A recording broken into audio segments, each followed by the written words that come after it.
L'écotourisme ou le tourisme vert est une forme de voyage responsable dans des environnements naturels centrés sur la découverte de la nature et dont les ressources contribuent à la protection de l'environnement et au bien-être de la population locale. Les prédispositions naturelles de la Côte d'Ivoire, à savoir les sites historiques et archéologiques, les plages, les lagunes, les mangroves, les parcs nationaux et réserves naturelles, dont certains figurent sur la liste des sites de Ramsar et des patrimoines mondiaux, lui confèrent un atout écotouristique malheureusement peu exploité par la population ivoirienne. Pour en connaître les raisons et entrevoir des pistes pour la valorisation de l'écotourisme ivoirien, cette 3e édition des Journées nationales de l'écotourisme, en abrégé Gynécotour, organisée par le RETACI, le réseau ivoirien de l'agro-écotourisme de Côte d'Ivoire, a réuni le 15 mars 2019 à la salle de conférence de la Chambre du commerce et d'industrie de Côte d'Ivoire les professionnels de l'écotourisme et du secteur du tourisme et bon nombre d'étudiants autour du thème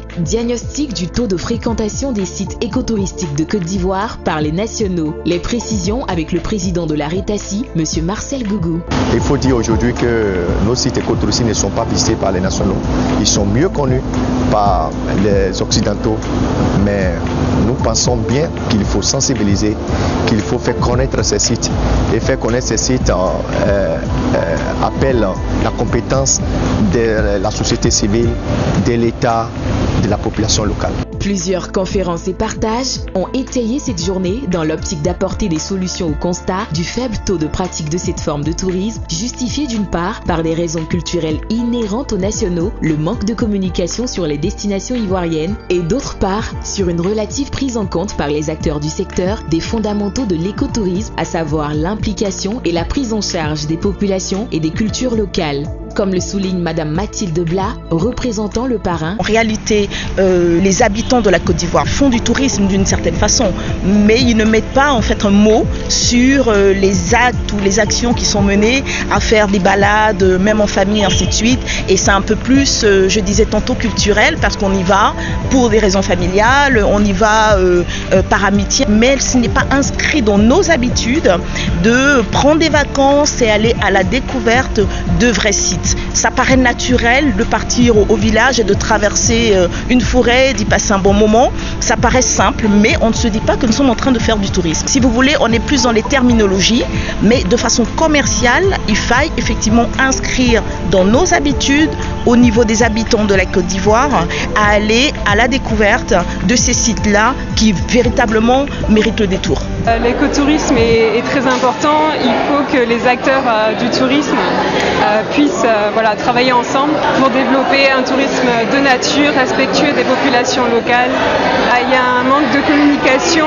Pour attirer les populations locales, il faut savoir communiquer aussi pour leur donner envie de venir. En Côte d'Ivoire, il y a de fabuleux paysages, il y a des trésors absolument géniaux. Ce que je peux donner comme conseil aux Ivoiriens, c'est de pouvoir promouvoir leur beau pays. Pour favoriser un attrait des populations ivoiriennes vers ces destinations, il est indispensable d'améliorer les performances des différents services de ce secteur, telle est la mission du Centre mondial d'excellence des destinations CED. Monsieur Akossi Pierre, directeur pays de la CED.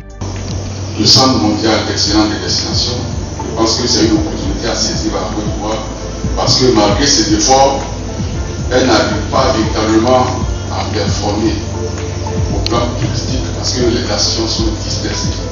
Donc, c'est un centre qui existe depuis 2007, qui vise à accompagner les destinations vers l'excellence.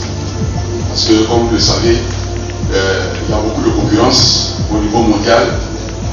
Et si vous n'êtes pas motivé, vous ne pouvez pas vraiment faire face à la concurrence.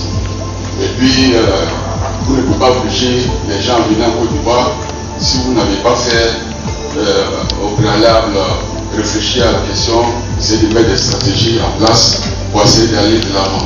Dans le cadre de la valorisation de cette nouvelle forme de tourisme, des modèles de réussite de services écotouristiques ont été présentés aux différents participants afin d'y accroître leur intérêt. Le modèle japonais avec l'exemple du village Higashi, dont le développement repose sur l'écotourisme, et celui du domaine Bini en Côte d'Ivoire. Ces deux modèles ont été respectivement développés par messieurs Marcel Gougou, président de la RETACI, et Jean-Marc Bini, promoteur du domaine Bini.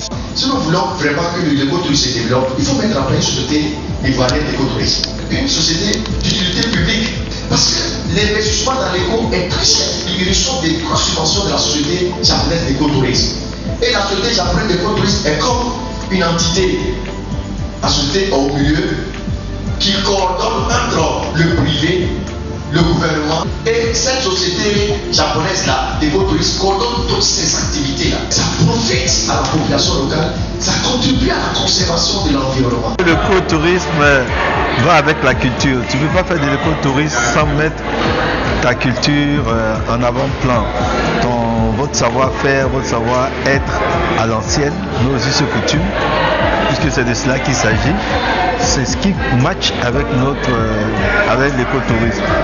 Donc on ne peut pas faire d'écotourisme sans les populations locales. Et étant donné que nous aimons tous notre culture, si on met avec un tout petit peu d'intelligence en avant notre culture, notre savoir-faire, automatiquement l'écotourisme va tout de suite décoller tout seul.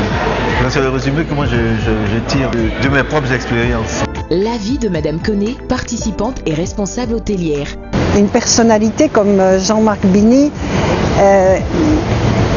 je ne sais pas si elle est unique en Côte d'Ivoire, mais on aurait besoin de très nombreux opérateurs économiques qui aient la même vision de ce que devrait être le tourisme ici en Côte d'Ivoire.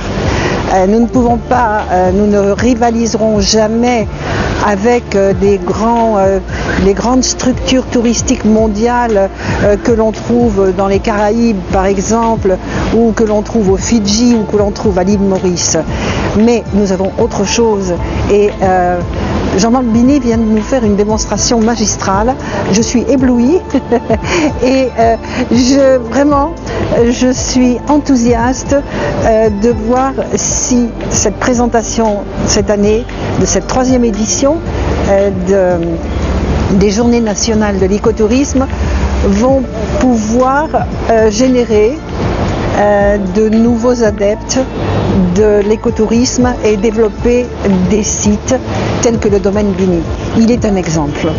Cette journée a également été marquée par la remise de prix et de diplômes Gynécotour visant à encourager les personnes et structures, dont la Fondation Marie-Esther qui œuvre pour la promotion de l'écotourisme. La visite du parc national d'Azani où se dérouleront plusieurs activités, parmi lesquelles des concours de connaissances des sites écotouristiques et une randonnée pédestre fermera cette 3e édition des Gynécotours. La Côte d'Ivoire dispose d'un important vivier pour le développement de l'écotourisme grâce à son capital naturel très riche et varié. La redynamisation de ces sites écotouristiques et la fréquentation de ces sites par sa population participera à n'en point douter à son développement socio-économique et environnemental.